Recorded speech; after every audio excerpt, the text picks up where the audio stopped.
Couch with T. We're back again with another episode. I don't know why I just keep getting drawn to health, but everyone needs good health and needs to be in good health, and it's an important topic, so we'll go there again today. I am joined today with my lovely friend and little sis, Tonya. So she's on the couch with T as well, because we're T and T. Right. And today we're going to talk about something that has plagued her, that she is actually overcoming, but multiple sclerosis, or MS as it is called. So let's talk about when you were initially diagnosed. I was initially diagnosed when I was about 26 years old, but the symptoms had started before then, but I didn't know what it was. And so often we ignore signs. Mm-hmm. And not only that, back then they didn't know a lot about MS. The symptoms started with me. I was actually driving home from work, and my right arm just went numb on me, right where I couldn't control the wheel. So I literally had to pull over and have someone come pick me up because I couldn't drive. Went to the hospital. They just did tests, the nerve conduction test, mm-hmm. and they couldn't find anything. The next step was blood work. Nothing was in the blood work. So they was like, well, let's test you for lupus. Let's test you for Lyme's disease. Did that. Everything came back negative. It took an Indian doctor from at Good Samaritan Hospital, Dr. Mirza, and said, give her an MRI. And he was like, oh, she's so young. She was like, no, let's do an MRI. And they did the MRI, and about maybe a week later, she called me at work, of all places, mm-hmm. and was like, oh, you have MS. And I'm just like, well, what's that? And I just bust out crying. I remember calling my mom, and my mom worked for MedStar Health at the time. And I was like, she's saying I have MS, and she was like, okay, calm down. And of course, the medical books gives you the worst case scenario of it. And at that time, I was working in daycare, and I was reading the books, and it was life expectancy was about 10 years. And I was like, oh my God, I just had, Isaiah at that point, he was 2. And I was just like, oh my goodness, I'm going to die. And my mom was like, no, you're not going to die. And she was like, let's do some research. And we found a neurologist at University of Maryland, Dr. Robert Shin. And Dr. Robert Shin was actually working at the time when I was introducing him. He was actually working on finding a medication for MS. And MS is a disease where it attacks your nervous system. Right. I did a little bit of research. Yeah. And am I understanding that it is an autoimmune disease, mm-hmm. and it's where your nerves are attacked in some way? Yes. Okay. So he was actually working, him and another, on the team were working on medication, because back then, medication just wasn't heard of. Mm-hmm. They had treatments where I read where they used to do the stinging of bees to help people with MS. And he was working on this medicine called Copaxone. Copaxone was an injection that I had to do every day in 7 different areas of my body. Basically, he called it the Macarena. So if you remember the Macarena, yeah. I had to do those different areas each day. The medicine, it worked. Only thing I didn't like about it is when you hit a nerve, it gives you an adrenaline rush, and it makes you feel like you're having a heart attack for about 5 minutes. Oh, wow. So I did that quite often, just the needle setting, and I'm scared to death of needles, so they got me this pen where I would put the needle inside the pen and just flush it against my skin and hit the button, and it would just go in the medicine. That was the only downfall of it. Other than that, it worked. It helped my symptoms. With MS, I have tingling in my feet and in my fingertips. Those will never go away. That'll never go away. Is that neuropathy? They don't call it neuropathy. It's just it's I'm not gonna say nerve damage. It's just once you have symptoms with MS, like no matter what, like you could be doing good, like your body could be like in remission. Right. The symptoms are just gonna always be there. So it's just something you just learn to live with. And actually, when you're pregnant, it actually stops the disease. So they're trying to figure out what like we as women produce when we're pregnant that actually puts disease, it brings it to a halt. Like when I had Isaiah, like I had no clue I had it back then. And when I had him, I was fine like a year. I hadn't even been diagnosed with it. When he was 2, that's when my diagnosis came. That year, I was driving home and I lost vision in my right eye, and that was called opticneuritis. And it's a plaque lesion in the brain, a plaque lesion laying over top of the optic nerve. So that's how they also knew that it was MS. Because that's one of the, one of the things you can get from it is opticneuritis. That's one of the symptoms of it. And when you have a child, it comes more aggressive. So I probably always had it and just didn't know it. But after I had Isaiah, it came like full-fledged. And even like when I had Ayana, my daughter, I was fine for like a year after having her. And then it came on strong, like to the point where I had to do IV treatments of steroids to break the lesions down, the plaque lesions on my brain. It affected my walking. So many people who have MS. I have a classmate from high school who has it, and whenever I see her out and about, she has some difficulty with walking. And she talks a lot about the fact that she can no longer wear heels. Oh, yeah. So tell me what is that about, and what does that feel like, if you could explain it? Yeah, it really affects your coordination, the ability, like my feet, because it's like a tingling sensation. Like I could wear like flats, like with a small heel to them, but your feet kind of go to the like left and right. So it's not your feet can't stay balanced. Okay. Where, heels, you got to be balanced. Right. Even like wedges is difficult for me to walk in. And when I was in high school, I used to wear heels like this. So like now it's just flats and tennis shoes on my friend. Okay. So yeah, I wear like the Brooks or the Asics because they have like the arch support in them. And I go to a podiatrist, and he builds arch support for me. So it kind of keeps my feet straight, so I'm not like walking and it's going like this the whole time. Okay. And about 2 years ago now, no, a year ago, I was walking with a cane.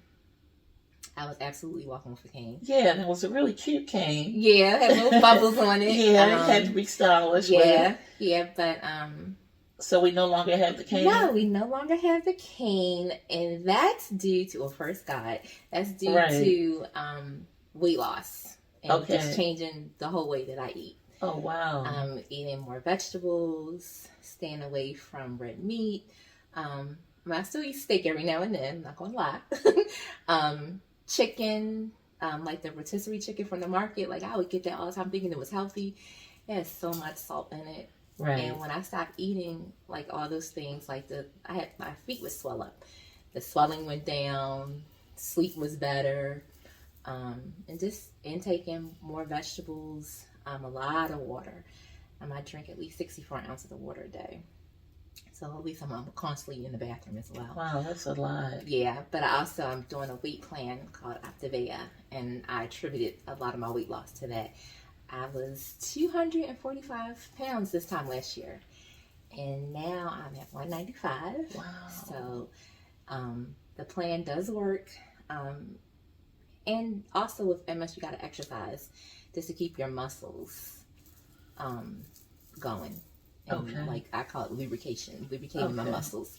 So I have an exercise bike at home that my husband purchased for me, especially just for that, because I have MS. He's like, no, you got to work out, you got to exercise. And it does help. I'm lazy, so I don't like to exercise, but I do it because I have to. And before COVID, we would all go to the gym, which was more motivating. Right. Because you see other people working out, and I would go straight after work because once you go home, that's a wrap. So yeah, exercising definitely helps. The weight loss has helped, and I'm like, I'm not cured, but it's better. Okay. I can now walk without a cane, and because there is no cure for this. No, it's no cure for it. You simply MS. go in remission. And sometimes you have flare-ups.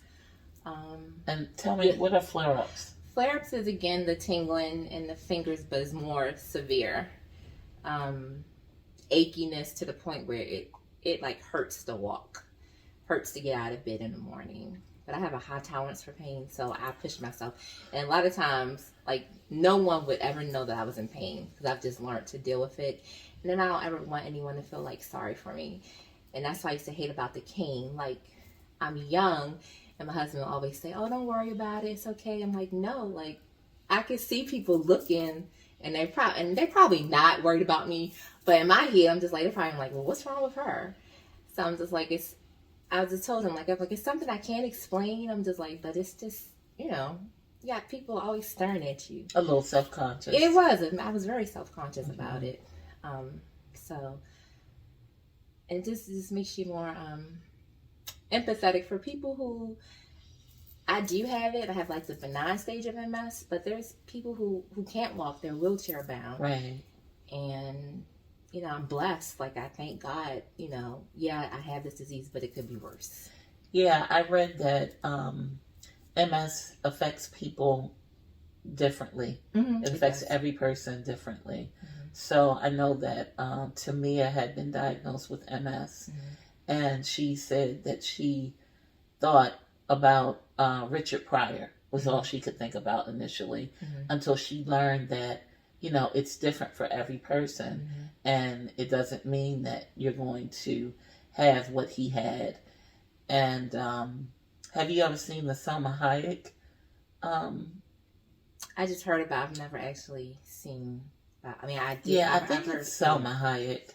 I think I'm saying her name right.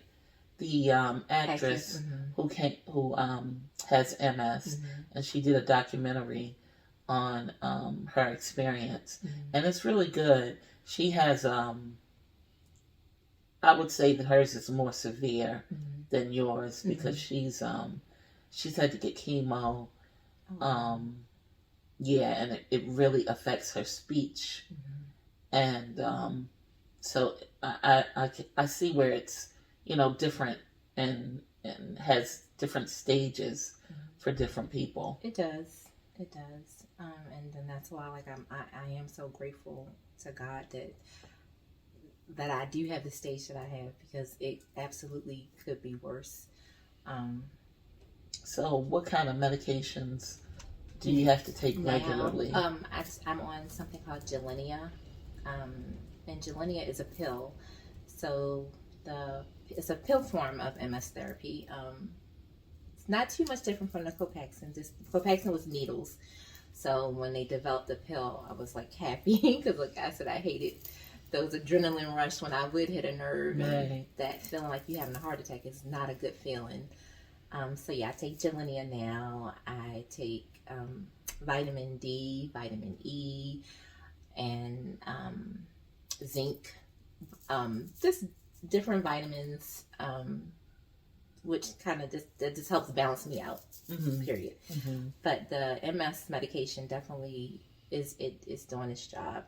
I have not had a flare up in about maybe 4 years. Oh wow! So that's a blessing. Praise God for that. So it's doing what it's supposed to do. I got a little cocky at one point. And that was after I had a yana, and I'm just like, oh, I'm good. I'm not going back on this medication, and no, don't do it. Anybody out there that has MS, or you think you're feeling good, don't do it, because it came with a vengeance, and I paid for it. Right. So definitely, if you stay on your therapy, exercise, drink plenty of water, get a therapist. Therapy is so good. I know they always say, people are against therapy. No, it works. You gotta have an outlet. It's so important to have an outlet. Exercise is an outlet as well, but just being able to talk to someone and someone that can hold you accountable as well. Like, well, what are you doing? Right. So, definitely therapy works. Okay. I have an awesome therapist and just family. I was going to say support system. Yeah, support system. I have an awesome support system. My mom and my children and my husband, just my family. You guys, like you all, I call y'all my big sisters. I know I was the bratty one that y'all had to take everywhere. Growing up, that was April's job. My older sister, she had to babysit me when my mom worked, so I was everywhere with y'all. So, but yeah, so it's so amazing how now we're all friends. Like now that we're adults. Yeah. But yeah, I was the bratty sister that y'all had to take everywhere and blackmailed y'all. Yeah, I remember this time. I don't know if you remember. We were in the car with Conrad, and he was driving up Fenwick, and he hit a car, and you were in the car with us, and he did not stop. He took off, and you were the only one that said something about it. You were like, "Did you see Conrad hit that car?" And April was like, "Shut up." I will never forget. I told my mother about that. That's hilarious. No, I don't remember that. Yeah. I probably did, because I was always blackmailing April. Like, if you don't let me do this, I'm going to tell mommy y'all did this. Yeah. Because it was you, April, and Sherry, the three amigos. Y'all were always into something. So I was like, I always had something to hold over y'all, but I never would have. That is true. I never really would have done it. I just said I was going to do it. So you have really served as an inspiration for me. Drink some tea before it gets too cold. Oh, yes. And I can tell you a little bit about what I'm going through. I have autoimmune hepatitis, which is an autoimmune disease where it attacks the liver. Okay. So I never had any symptoms. I would not have known that I had it had I not gone to like a gastrologist type of doctor. And I didn't even go because I was having symptoms or anything related to my liver. But he did some blood work and determined that I had it. And he said, I want to do a biopsy. And they did the biopsy on the liver. Right. And it came back that I didn't have it. So he was shocked. So he did some more blood work, and he said the blood work is saying that you do have it. So I'm going to put you on prednisone, and we're going to, be consistent with the blood work. Right. And he put me on the prednisone, and my liver enzymes went down to normal. Okay. And he said, "This is how I know you have it because the prednisone worked." Right. And took the liver enzymes down to where they should be. So with the prednisone, I went from maybe 160 to 240. Yes, everybody, that's why I'm so puffy looking. And I told him I didn't want to, I couldn't continue this way because I was winded and just felt just unhealthy. But I'm going to start exercising. Good. Just because you said. And prednisone works. And that's what helped me when I had the optic neuritis. I had to go on prednisone for about maybe 3 months, and it broke down the lesion that was on top of the optic nerve. So that's what cured me was prednisone. Wow. And just steroid treatments, period. Anytime I have a flare up, I'll have to go on intravenous steroid treatments for 3 days. The nurse will come out to the house. She'll put the the IV in my arm, and I'm real squirmy with needles. So thank God for my husband. Right. He'll flush it for me and put the new medication in for me. But it's a wicked medication because it leaves that metal taste in your mouth. Yeah. And it does take you out. It takes you out, but it works. It works. Well, I'm on a supplemental medicine. I decided that I was going to wean myself off of the prednisone. And I'm down from 4 pills. I forget how many milligrams that is. Down to 1. Okay. And because I did that, the doctor put me on another medication, which he said is a steroid booster. Okay. I can't think of the name of it right now, but it begins with an A. And I have to take 2 pills. And that medication, I asked him, is it going to give me the same side effects as weight gain? And he said, no, it comes with its own side effects. With women, your hair falls out. And I was like, what? And I just, I lost it. I just started crying.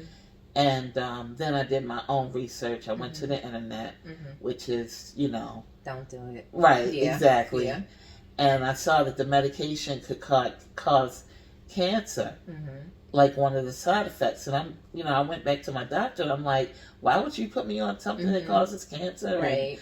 And, and how long is it going to take before my hair starts falling out? And, when is it going to come back and that kind of thing. So I have had a lot of hair loss.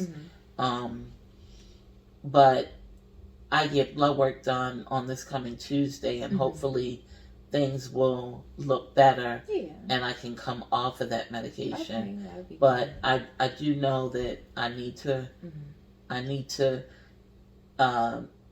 watch my salt intake, my sodium intake, exercise, and drink a lot of water. Because I also have pulmonary hypertension, which is high pressures in the lungs, and it causes my feet and my ankles to swell. And that probably makes it difficult to walk. Absolutely. So, yeah. But you'd be surprised, it's salt in so many things that you wouldn't even think of. Like, there's salt like in gummy bears. Like, who would have who would have thought that gummy bears have salt in it? So it's a lot of things that you wouldn't even think of. Even like I'm a teacher, and like my students, they have like Gatorade in their lunch, and I'm just like, do you know how much sugar and sodium is in it? I'm like, that's only meant for people who work out. Like, you're just basically, if you work out, you put electrolytes back in your body. It's nothing for you just to casually drink. Right. So yeah, you'd be surprised, but definitely, like, I did not realize how much they put in those rotisserie chickens. So much sodium. So I still indulge every now and then, just not as much. Right. Like, you can't deny your body from foods that you enjoy. Right. You have to have some enjoyment in life. You do. So moderation.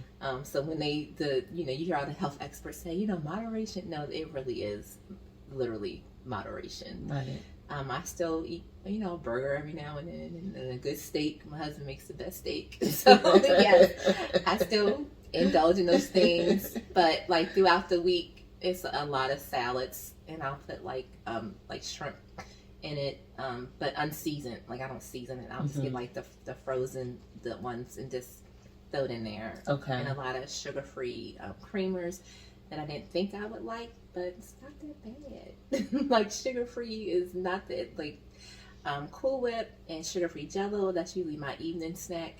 And that settles my sweet tooth, but that's my problem, sweets. I love sweets. So, yeah, it's doable. You got to do the work. Yeah. But it's definitely doable. Yeah. And then, we're each other's support system. Absolutely. So you just got to reach out. Absolutely. Got to have a support system. That's what I love about that program, Optiveo. It's a whole community online, and you read the, different stories. It could be a costly program, but I started modeling it first before I actually went on ahead and just did it. I started modeling the program, and the weight still was coming off from doing that. But just like eating their foods and their shakes and their bars, and you eat a normal dinner. Your dinner consists of 3 vegetables and a protein, any protein. It could be shrimp, chicken. It can be chicken, grilled chicken. Just can't have that rotisserie chicken. You have to make it yourself instead of buying it from the market. Right. So just basically, when you cook for yourself and eat a lot of vegetables, you'll definitely start seeing a change. And when they say eat 6 small meals a day, I thought it was impossible, but no, that's how I survive, 6 meals a day. And what keeps you on track is you can download it on your phone. It's called EatWise, and it'll alert you every 2.5 hours, time to eat, time to feed your body. A typical day for me is I have to have coffee, so I'll drink 8 ounces of coffee, and I'll add my vanilla shake to it. That's we call them fuelings. That's my first fueling of the day. 2.5 hours later, I'll eat a bar. Any protein bar that's under like 120 calories. Those are usually like the Fiber One bars, which they're inexpensive versus the bars from the program. I've learned how to balance everything out. I'll eat a bar. Lunch is usually a salad with cucumbers in it, or you can make a cucumber salad if you like that. That's usually lunch, and then I'll eat another snack 2.5 later. That would be like literally when it says a cup of popcorn, or cottage cheese with like the fruit, like the little packets are like 90 calories. You'd be surprised, it fills you up. And then I'll eat a normal dinner, and then like I said, I love my sweets, so I'll eat Jell-O or I'll do pudding, and that's my day. Like that's my day. It's definitely doable. Well, I'm gonna have to follow up. Yeah, I'll have to give you the. Actually, I might have it in the car. It breaks down like how much protein you can have from each thing and how much vegetables. So you just get a scale, like $9 off of Amazon, and you weigh your food. And I'm telling you, once you start, it becomes a lifestyle. Okay. So, yeah, it's definitely a lifestyle change, and I pretty much got the whole family does it in the house. So we're all trying to stay healthy, and I'm waiting for the weather to break, because I do better with walking outside versus just getting on an exercise bike and watching TV. Like, it just gets boring after a while. Yeah, I've promised myself to do some bike riding when the weather breaks. Yeah, when the weather breaks, yeah. But walking is great. Like I said, I love Lake Montebello, and I love going around Parkville Track because it's like kind of cushiony, so it's good on your knees. It's not as hard as the concrete at Montebello. So yeah, but exercise is key, and having that support system of your family and friends, and just God first and foremost, because I wouldn't make it without him. Right. And just like I said, having that support system and love, like that's the key. That is definitely key. And like I said, I know I can always call on my sisters, my big sisters. That's right. Because I know y'all always be here for me, and vice versa. I'm here for y'all. Okay. All right. Well, Tonya, this has been very informative. As I try to promise my guests, I will deliver them content that's informative and all things health always. So I just want to thank you for sharing and opening up, and thank you for stopping by on the couch with tea. Thank you. You are welcome. Love you. Love you too. So I'm drinking Bigelow tea today, and I think I'm drinking green tea, and it's pretty good. And I encourage everybody to try and get some herbal tea in your system rather than the harsher other types of tea. So thanks everyone for tuning in, and I will see you next time. Thanks. Bye.